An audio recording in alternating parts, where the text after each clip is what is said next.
the earth. This passage contains three contradictions. Number one, whales are not fish. The word whale in Matthew 12:38-40 is ketos, which is where we get our word cetacean, all dolphins and killer whales. Not ichthus, which is the inspiration for the Christian fish symbol. Fish in Jonah is dag, and it's always translated fish in the Old Testament. The Hebrew word for whale is anan. It's translated whale in Ezekiel 32:2. So, again, not that theologically significant. Jesus was a bad biologist. He created everything, but he couldn't remember what phylum and class and order, genus, and species.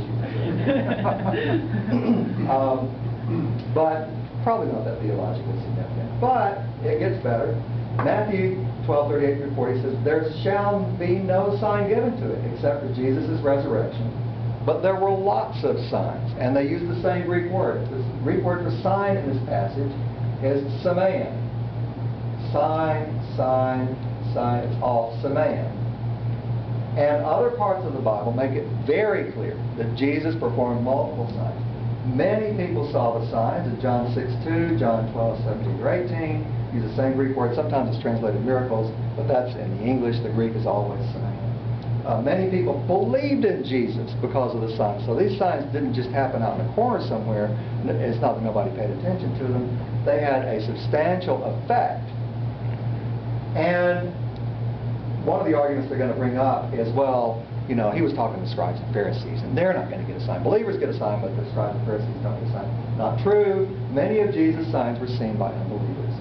John 12:37, though he had done so many miracles before them, yet they not believed on him. Acts 2:22, this is Peter talking to men of Israel, Pharisees and Sadducees. Hear these words: Jesus of Nazareth, a man approved by God among you by miracles, which is a different word, dunamis, and wonders and signs, which is the same Greek word, semeion, which God did by him in the midst of you, as you yourselves also know. So Jesus prophesied falsely about arguably the most significant thing of his whole ministry, the miracles. Okay, that makes Jesus a false prophet. It gets better. The third contradiction here, as Jonas was 3 days and 3 nights in the whale's belly, so shall the Son of Man be 3 days and 3 nights in the heart of the earth.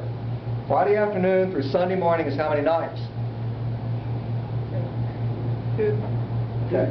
Now, it's little slivers of 3 days. You know, 3 o'clock Friday afternoon until sunrise Saturday morning. You know, but there's no way you're going to get any more than 2 nights out of this thing.